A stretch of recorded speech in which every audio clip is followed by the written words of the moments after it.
Okay, you're selling what? And who's gonna buy it? This is video 2 in my 5-part series for Machine Embroidery. We're going to be talking about what and who to sell to. So in today's video, I'm going to share with you like what you can sell and who are you going to sell it to. So we're gonna come up with some ideas for you. I hope that you guys got all of your practice in from last week, because in last week's video, we took a realistic view of how much it costs to start an embroidery business or even a hobby, and then also just kind of letting you practice before you even begin to start it as a business. So who is your customer? Well, who are you going to sell it to? So the easiest thing that you'll want to look at is who are you surrounded by. Stick with me here because I'm not saying to sell to all of your friends and neighbors, but let's keep going with this and it will all make sense. Do you have a lot of young mom friends? If so, maybe they're looking for baby blankets to embroider.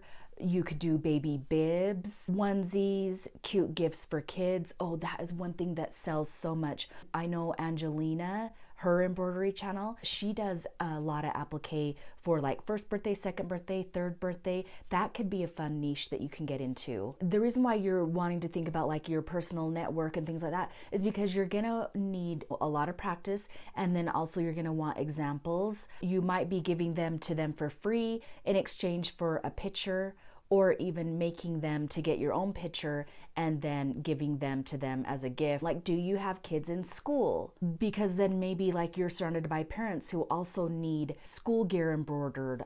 Teams, like football teams, sports teams need their backpacks embroidered. Dance class, a lot of dance classes around here, they'll get bags embroidered for the little girls on their team. Also, golfers, you can make these really quick and easy towels. They're like the monogram golf towels. Those would be easy to make. Also, teachers, that is a huge niche, especially when you're going back to school, even Valentine's Day, Christmas, back to school. What about the dog niche? Do you have a lot of friends or coworkers or neighbors that have dogs? Who owns a dog? I have a dog. My oldest daughter has a dog. She spends so much money on him. And then if they can get something that's personalized, it's like a no-brainer. So if you want some inspiration on this one, look, I'm gonna pop on Etsy real quick. Look at how cute this stuff is. And a lot of this stuff, it's just one thread. You can do this with a single needle machine. It's easy to ship. And by the way, we're going to be talking about all that stuff in future videos as well. As whatever you create, you got to think about like shipping, and there's a whole bunch that goes on when you think about the product that you want to make for your business. And also, not to sound rude, but do they have money to buy your product? So wherever it is that you're going to sell this product, because you might be going to different, like maybe farmers markets. In my area, every event now they want vendors, and I'll give you my opinion on that in a minute.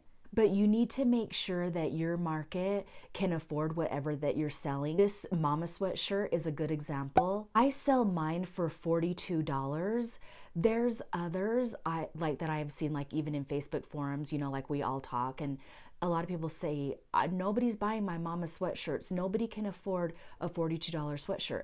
And so it's like, okay, well then move on. Don't sell the mama sweatshirt then. I know some girls who can sell mama sweatshirts for around like $62, and then also they're upgrading like to a comfort colors sweatshirt, and they're selling really well, probably because they're in that market of people that have like a higher income level, I guess. Let me know, because the mama sweatshirts is still a huge thing. If you sell them, how much are you selling them for? Or if you just can't sell them in your market, I want to hear from you as well. That just kind of gives you something to think about, who are you going to sell to? Now we're going to be moving into the what to sell. And you have to sell something that like Walmart and Target aren't really selling. So something like a different niche.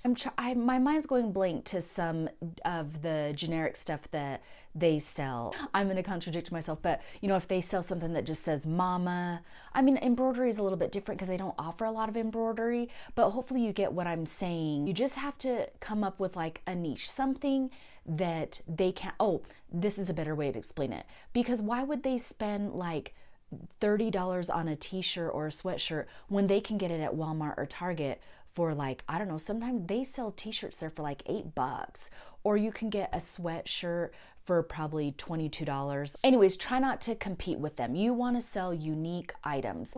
It's hard to compete with other people in your community. So when I first started selling my goods, there was a couple other businesses that were also doing embroidery, and I couldn't really compete with them. I was new, and I had to keep thinking, what can I sell that they're not selling? And you want to know what it was embroidering the names on the sleeves for the moms. So I was like, I'll just hit that target because they're not doing that. And then also the curved neck where you could do like mama, you could spell out different things like that. Those other embroidery shops, they weren't doing that. So I'm like, I'm going to do that. I'm going to pull from that market.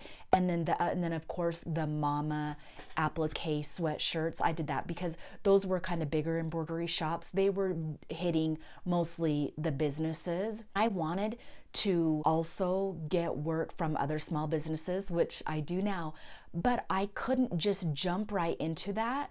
I felt like I needed to get other embroidery work done so that I could get referrals and I could build my business that way. Once I kind of got in, like, it was mostly like moms were my customers because of the mama and the sleeves and things like that. They were my best supporters. So thank you guys so much. Anytime anybody was asking for someone to embroider, they would put my name out there because I made sure that everything that I sold was like the best quality possible. If your work is just, they're not going to refer you. Think about your own situation. If you get a product back and it's just like, that's okay, you don't really tell people about it. But let's say the person did something different or had a cute card, that sticks more in your mind and you're going to refer them to somebody else. If you are enjoying this video, make sure you hit the like and subscribe button and keep watching. Thank you. Sorry for rambling about that. Back to like designs that you can do with one thread. So like if you have a single needle machine, look at what I'm making right here. Think about the simple words like elegant initials. Think about line art. They're quick and efficient to make. So if you also belong to maybe a church, you could think about something like faith-inspired designs. But you also got to think about, it's important not to copy other people. Like even if you copied my design, I will find you. Even if you copied, let's say like a design like this, if that's not like who you are or that's not your niche, it's not really gonna sell. I'm going to show you some inspirations of some other designs that are just one thread.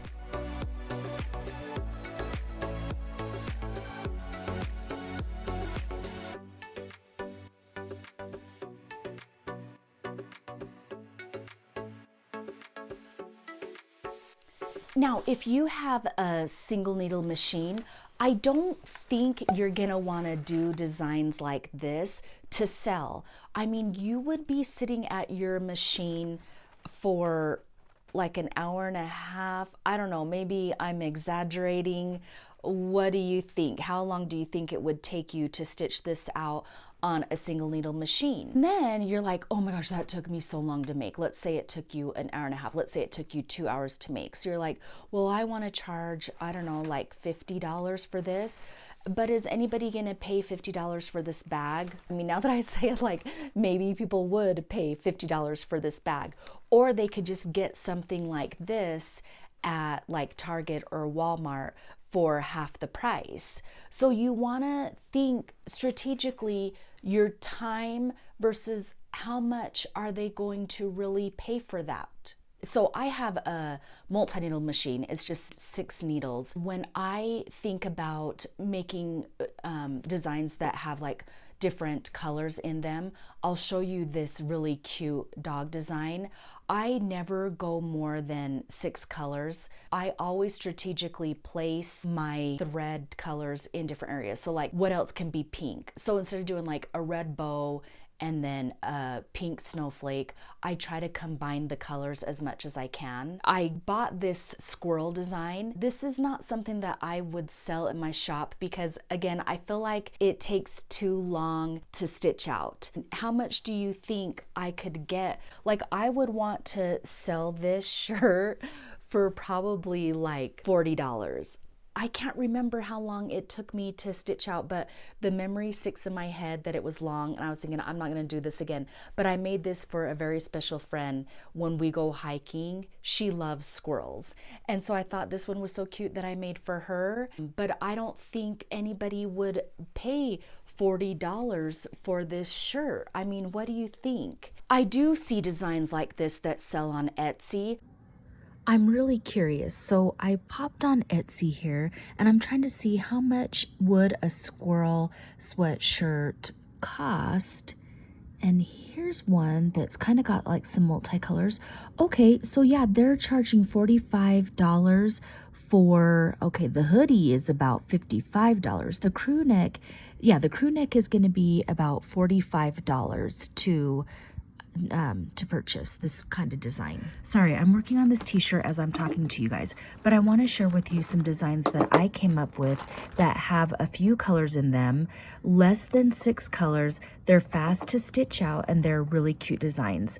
So this ghost with the sewing machine, it only has like the pink, the white, dark pink, and orange. So it's really cost effective to stitch out and also sell, and it's got the niche. Anyone who loves sewing would love the ghost sewing. Here's one that I did for around Christmas, rocking around the Christmas tree, and this only has 3 colors as well: green, red, and white.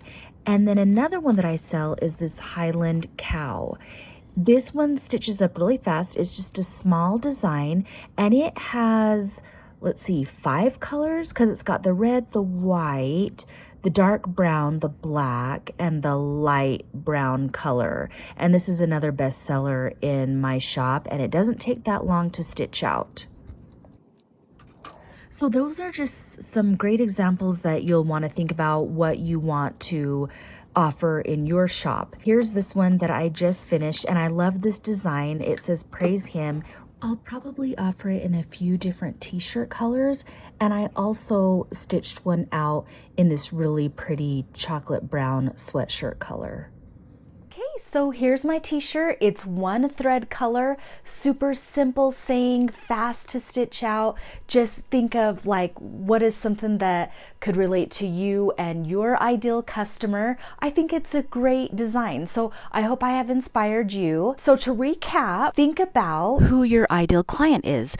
Golfer, nurse, mom, teacher, grandma, and what do you want to sell? You can do like towels, hats, bags, blankets, apparel. And also don't forget to go back and watch the first video in this series. It's titled, It's Like Throwing Away Money, but it goes over all the startup fees, just a realistic view of how much it takes to start an embroidery business or a hobby. So I hope to see you guys back next week when we dive into all the fun things like getting a website for your business, printables for your business, selecting the different colors, where to shop for your blanks. So thank you so much for watching, and I hope to see you next week. Bye guys.